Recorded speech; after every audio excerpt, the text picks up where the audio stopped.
Monsieur le ministre, cher Laurent, Madame la directrice générale, cher Abir, merci d'être présent. Messieurs les ambassadeurs, mesdames et messieurs les élus, mesdames et messieurs, je voudrais d'abord féliciter Business France et les services du ministère ici et à côté d'avoir maintenu ce rendez-vous, de le rendre pérenne, de le rendre définitif, de le rendre résilient, parce que je suis convaincu, comme beaucoup d'autres ici,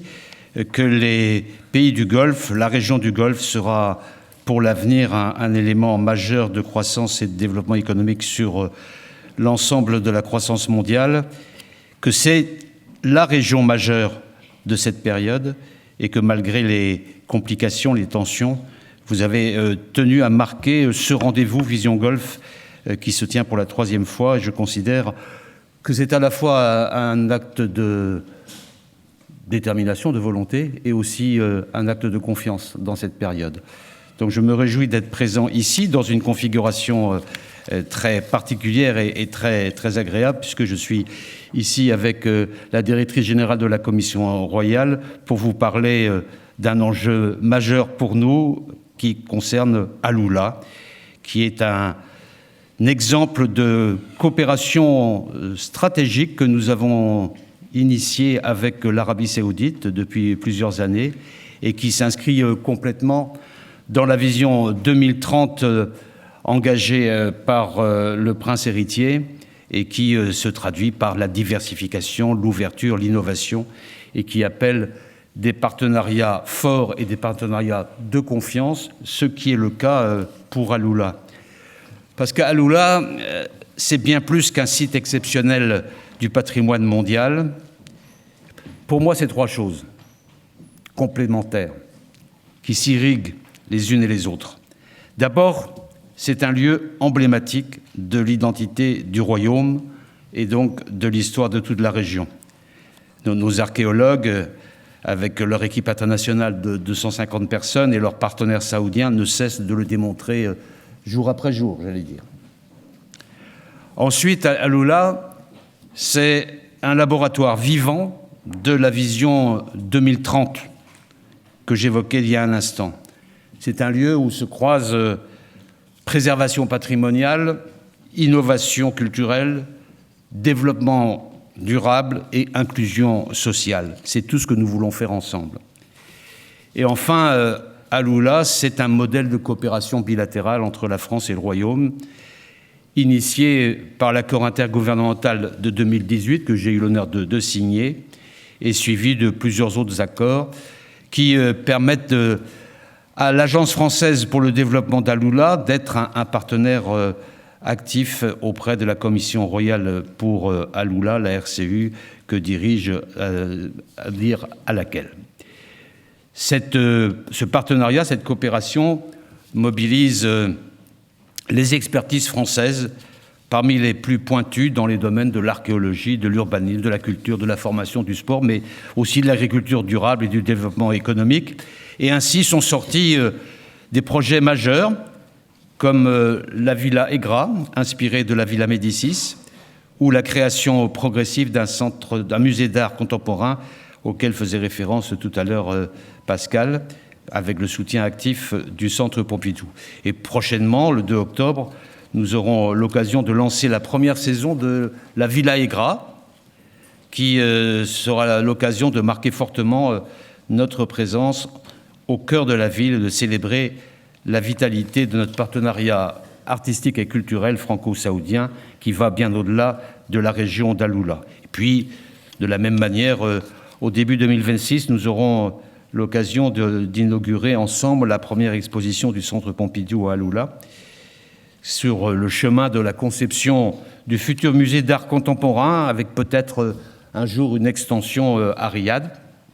Et puis parallèlement, confortant les partenariats que je viens d'indiquer, des grands partenariats académiques sont conclus avec des institutions françaises de renom. Je pense en particulier à l'Université Paris 1, Panthéon-Sorbonne, ou au partenariat que nous avons déjà depuis longtemps avec la grande école hôtelière Ferrandi de Paris. Alula devient ainsi un lieu, un carrefour d'échanges scientifiques, mais aussi un carrefour de formation. Et aujourd'hui, nous sommes rentrés dans la deuxième phase du développement du projet d'Alula.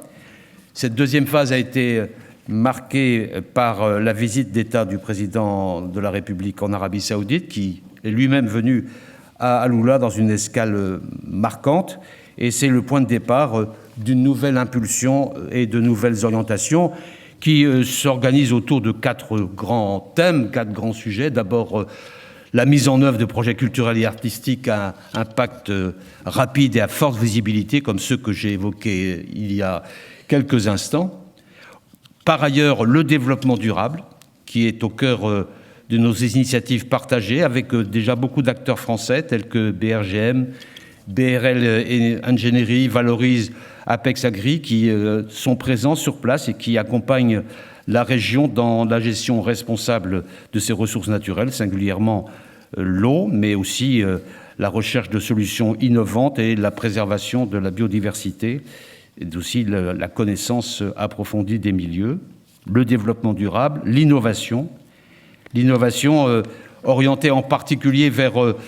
différents aspects environnementaux et de développement durable de la région, en particulier l'adaptation au tourisme durable. Et nous avons pu ensemble, chez Rabir, sélectionner 2 start-up qui étaient présentes au salon Vivatech et qui témoignent de cette capacité d'innovation que nous pouvons développer à Alula. Je rajoute un point auquel je tiens particulièrement, c'est l'existence d'une entreprise née de l'innovation locale, Alula Peregrina Trading, qui, à partir de la découverte d'huile et d'ingrédients naturels tirés de graines du Moringa peregrina, a permis de créer une valeur ajoutée et des produits de base de parfum qui ensuite ont été validés par un accord spécifique avec Cartier, qui permet par ailleurs